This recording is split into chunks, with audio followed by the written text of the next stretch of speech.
बोला नाही. वय हो ना, मग आई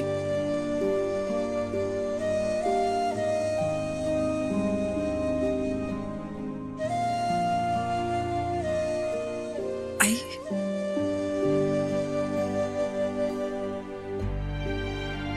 आई आपण हे सगळं सहन करू शकलो कारण आपण मोठे होत, अनुभवी होत. आपण एकमेकांची साथ दिली म्हणून हे सगळं पार पाडू शकलो. पण हे शौर्य, तू खूप लहान आहे आई. त्याला हे सगळं कळत पण नाहीये. या सगळ्याचा त्याने मनावर खूप खोल परिणाम करून घेतला. आई त्याला स्वप्न आपणच दाखवलं ना. तुला एक हक्काचं घर मिळेल, आई वडील मिळतील, प्रेमाची माणसं मिळतील, तुमच्यासारखी माया करणारी, त्याचे लाड करणारी आजी मिळेल. मग आपण आपल्या एका निर्णयामुळे त्याची सगळी स्वप्न मोडायची. या सगळ्यात त्याची काय चूक आहे?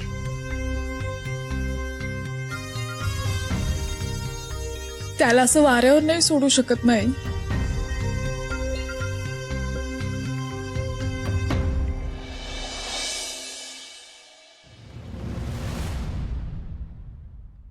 शौर्य, हे बघ, तू ना या सगळ्या गोष्टींचा विचार नाही करायचा. अरे आपण विचार नसतो करायचा, आपण छोटे आहोत. आजी ना, आजी चिडतच असते. तुला माहितीये, माझी आई तर माझ्यावर चिडायची पण आणि मला मारायची पण. इतका मार खाल्लाय मी आईचा आणि ताईचा सुद्धा. काहीतरी खोड्या करायचे आणि ते मला फटके द्यायचे. मला सांग, तुला मी गोष्ट सांगू? नाही, मी तुला जोक सांगते. हत्ती आणि मुंगी गाडीवरून जात असतात आणि त्यांच्या गाडीचा ऍक्सिडेंट होतो. हत्तीला मार लागतो पण मुंगीला काहीच होत नाही. का? सांग सांग सांग. नाही माहित? तिने हेल्मेट घातलेलं असतं. अजून एक जोक सांगते. हत्ती आणि मुंगी लपाछपी खेळत असतात. आणि मुंगी जाऊन देवळामध्ये लपते आणि हत्ती येतो आणि बरोबर तिला शोधतो. कसं काय सांगू? तिने देवळाच्या बाहेर चप्पल काढलेली असते.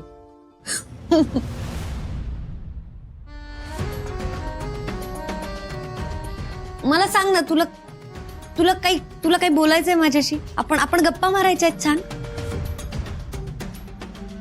तुला इथे नाही राहायचं? अरे असं का बोलतोयस तू? तू ताईच्या बाळामुळे असं बोलतोयस का?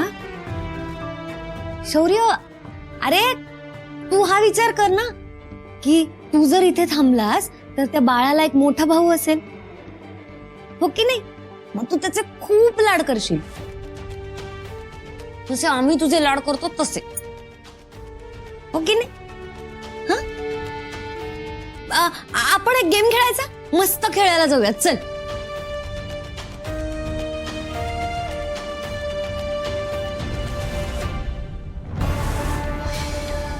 सुंदर सर, तुमचं घर खूप छान आहे आणि प्रशस्त आहे. आवडलं मला.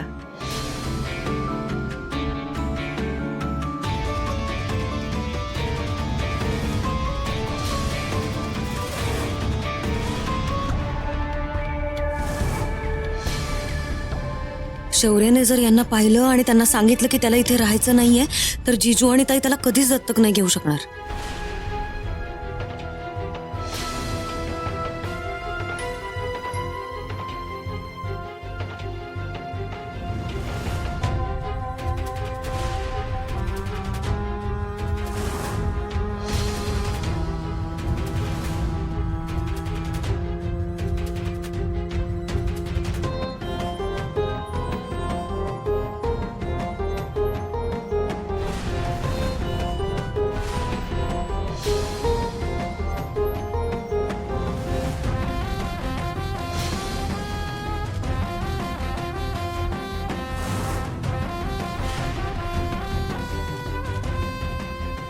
चला आपण जाऊया इकडे.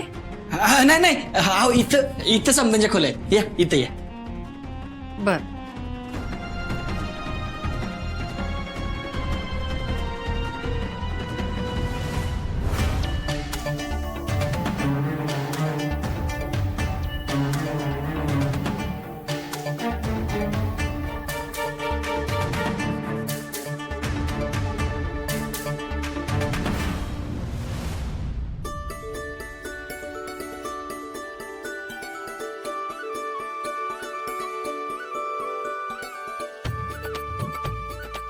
या हे बघ.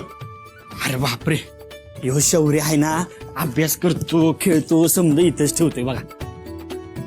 हा हे बघा, हे शौर्यचं कपाट आहे. हा आणि शौर्य आहे की नाही इथं ह्या टेबलावरती अभ्यासाला बसतोय. अहो तुम्हाला सांगतो, नुसता ना पूर्ण घरभर दंगा असतो शौर्यचा. तो आहे की नाही इकडं मजेत असतोय बघा. हा अहो किती बी दमला ना तर रात्री गोष्ट ऐकल्याशिवाय झोपतच नाही. मम्म्या किंवा अक्षरा त्याला मस्तपैकी गोष्ट सांगते बघा. ही शौर्याची एकट्याची रूम आहे का? हा नाही नाही नाही, ही खोली आहे की नाही माझी आणि अक्षराची आहे. शौर्य आमच्या संगत असतोय.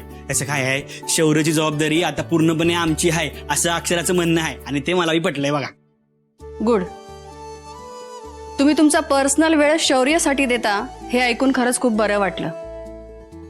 नाहीतर आजकाल बऱ्याच ठिकाणी आम्ही बघत असतो, आई वडील आणि मुलांची रूम ही वेगवेगळीच असते. हो ना, नाहीतर आजकालचे पालक मुलं जरा मोठी झाली की त्यांना एक त्यांची वेगळी रूम देऊन मोकळे होतात. पण तुम्ही मात्र खूप वेगळा निर्णय घेतलाय सर. अक्षरा मॅडम आणि तुम्ही, म्हणजे त्याचबरोबर तुमच्या कुटुंबातील लोकांनी जो निर्णय घेतलाय तो खरंच खूप कौतुकास्पद आहे. लहान मुलांवर योग्य वेळी योग्य संस्कार होणं ही जितकी मोठी जबाबदारी असते तेवढीच ती खूप महत्वाचीही असते. लहान मुलांना आईवडिलांचं प्रेम, आईवडिलांचा आधार जास्तीत जास्त मिळाल्यावर ते त्यांच्यापासून दूर जाण्याचा अजिबात विचार करू शकत नाही. उलट यानं त्यांचं मन अधिक मजबूत होतं. तुम्ही मुलगा दत्तक घेण्याचा हा जो विचार केलाय, ही जी बाब आहे खरंच खूप प्रेरणादायी आहे. सुंदर सर, खरंच खूप छान वाटलं मला. मला तर काही अडचण वाटत नाहीये म्हणजे शौर्याला तुम्हाला देण्याबाबत, पण त्याआधी तुमच्या कुटुंबातील इतर सदस्यांना मला भेटायचंय. म्हणजेच आपण पुढची प्रोसेस सुरू करू. आणि